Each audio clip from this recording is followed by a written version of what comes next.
As we learn more about the Grand Hall shooting, we're getting a deeper look at how gangs relate to shootings throughout Mobile. There are groups of them that form gangs together, and that seems to be what they're doing, and innocent people are dying. News 5 has connected 6 shootings to gang activity, 5 of them in the last year. Those happened at the Thomas Sullivan Community Center, the Trinity Gardens Parade, and the Grand Hall. There were also shooting deaths on Driftwood Drive and Lafayette Street. Prosecutors say gang brothers Isaiah Kelly and Jamarcus Holyfield were both indicted for the shooting at the community center. Kelly was charged in the 2015 shooting of a woman on Monterey Street and is also charged in the shooting at the Trinity Gardens Parade. Holyfield is charged in the Grand Hall shooting, where he was said to have been targeting a rival gang member, Jamarcus Jefferson. Jefferson was later killed in a drive-by shooting on Driftwood Drive. Several hours later, police say another man was killed on Lafayette Street in retaliation. Mobile Police Chief Lawrence Batiste says they have an intelligence unit working specifically to identify these gang members. We will go after them, and we will make sure that when we find them committing crimes in our community, we will certainly do everything within our means to get them locked up. In the last 5 months, innocent bystanders have been injured in these gang shootings, 3 at the Trinity Gardens Parade, 5 at the Grand Hall, including Anissa Baker. Chief Batiste says he's committed to stopping the violence, but is also calling on parents to monitor your children. If they believe that their child or their loved ones are associated with a particular group of individuals that may identify themselves as a gang, then as parents, they need to speak up. Speak up to your children and to law enforcement. Chief Batiste hoping the community will come together to help put an end to gang violence. In Mobile, Katarina Luketich, WKRG News 5.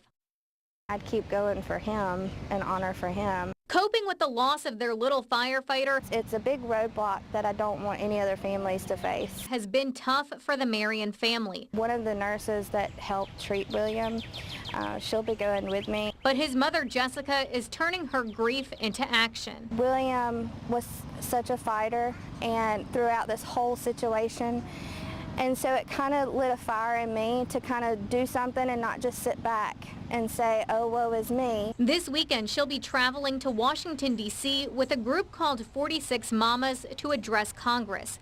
She'll meet with Alabama's representatives advocating for the Childhood Cancer STAR Act.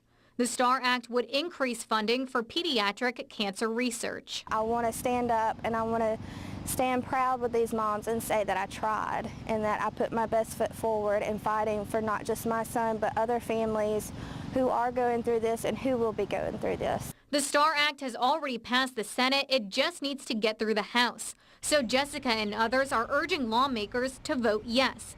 She hopes that if we increase funding for research, other families won't have to have the same hard conversation they had. They don't have to listen to those words come out of a doctor's mouth saying, I'm sorry, but we've run out of options, like we were introduced with. A mother pushing for change in hopes that eventually we'll stop losing children like William far too soon. Katarina Luketich, WKRG News 5, local coverage you can count on.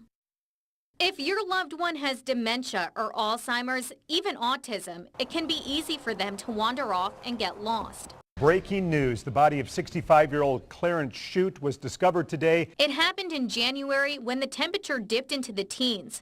Clarence Shute, who suffered from memory loss, wandered off on New Year's Eve after being dropped off at church. His body was found 3 days later. The Mobile County Sheriff's Office actually participates in a program to prevent this from happening to your loved one. It's called Project Lifesaver.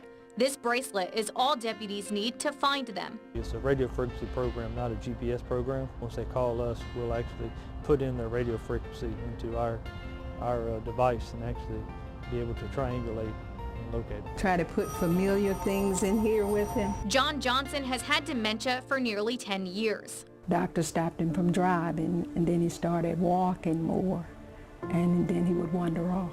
One day he wandered off, and for nearly 12 hours, no one could find him. I was remembering people who had wandered off, and when they found him, it wasn't a success story. Once family members did find him, John's clothes were muddy and he had been robbed. I was already wondering, what if it happens again? She quickly enrolled John in Project Lifesaver. He now wears the bracelet around his ankle.